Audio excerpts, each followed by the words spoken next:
really, like, even just on the topic of ICE raids or immigration, Barack Obama was known as the deporter in chief. And Joe Biden put kids in Connex boxes. Everyone forgets about that right prior to getting elected.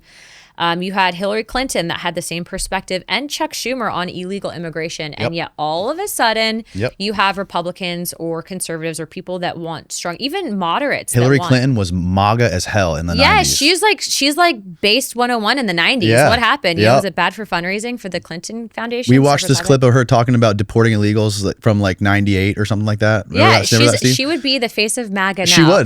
She really would be, which is the irony in all this.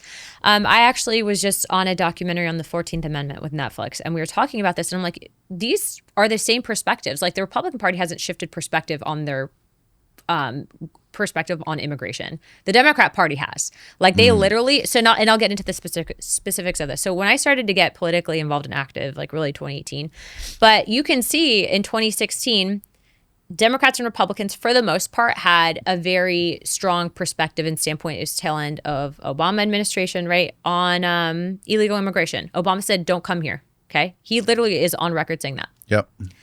Then you have, in 2016, the start of outpacing of the Black minority community by the Hispanic American minority community. And not just any Hispanic minority, it's specifically Americans of Mexican descent.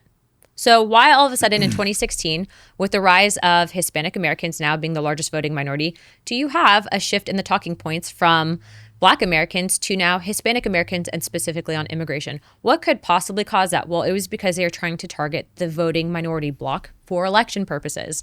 What they didn't realize is that Hispanic Americans, specifically Mexican Americans, actually largely voted in favor of President Trump's platform because they don't want illegal immigration. So it backfired. But you see this, especially the Cubans. The Cubans especially, but specifically they're targeting the largest voting minority in history. So why do you think we saw Neville Singham funding the Timu riots, which is what I call the riots in LA, on ICE? They were literally passing out Mexican flags, brand new Mexican flags. Why just the Mexican flag?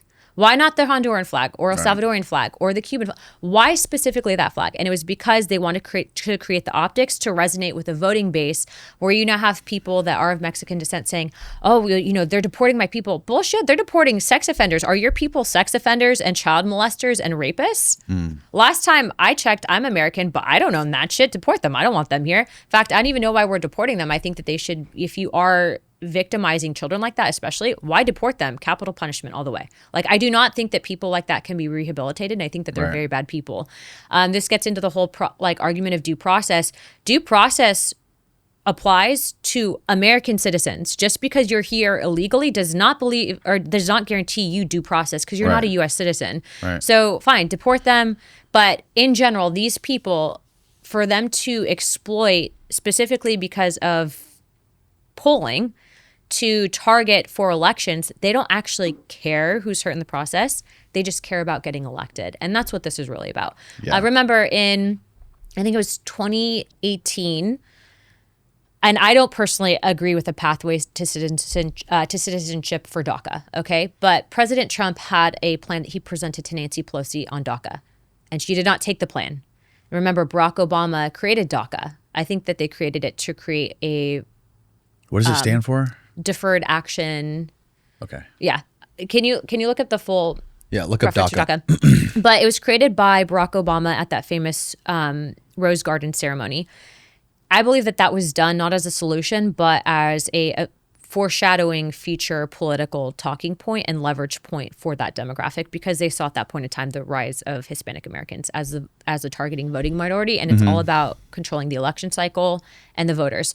So Pelosi, the Democrats actually at that point in time, and she was largely protested because of it, they actually did not do anything about it. So immigration has been one of those things in Congress that both sides benefit from the division on it. Both sides fundraise. I don't think they'll ever actually provide a solution for it because that's so crazy. They benefit from it. But that's the truth because they've had multiple options too and they didn't. Then you have on my side where you have Republicans that represent large agriculture communities that don't want E-Verify, that would actually force farmers to actually hire American citizens because it's cheaper for them to hire illegals. Yes. But then they're also hiring children.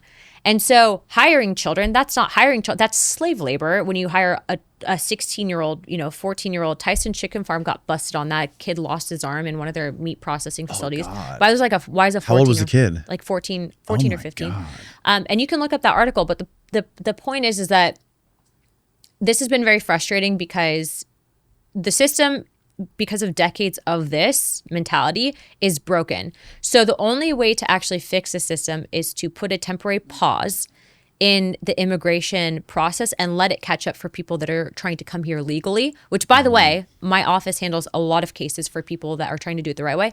And it can take sometimes up to 20 years for people now because of how bogged down the system is, because there's not enough judges, attorneys. All of the illegals that came in are taking away resources, time, court appointments, all of that. They're not actually waiting in line. They're breaking the law and coming here, and they're essentially trying to cut the line and doing what they're doing, and that's not fair. Yeah. And so you put a pause, you let the system catch up, deport the illegals, and if people want to come here the right way, do it the right way. But you can't cut the line, and you can't just show up and expect us to roll out the red carpet for you. And the cartels are making money hand over fist, Yes. trafficking people over Well, here. now they haven't, right? So like we've seen a decline in the number of illegals coming here, but during the Joe Biden, Kamala Harris administration, when they were running on this stuff, absolutely they were making a killing. And they're killing people in the process. Yeah. There was a And by the way, there's like separately, aside from like the Hispanic voting bloc issue and targeting of politics, they literally were letting in terrorists. Like multiple members of the known terrorist watch list were released into U.S. territory. Yeah. Which is wild that they Insane. allowed that to happen. The best immigration policy that I think made the most sense that I've ever heard of was came out right before 9/11, I think. And when 9/11 happened, like the whole thing just got exploded and it never happened.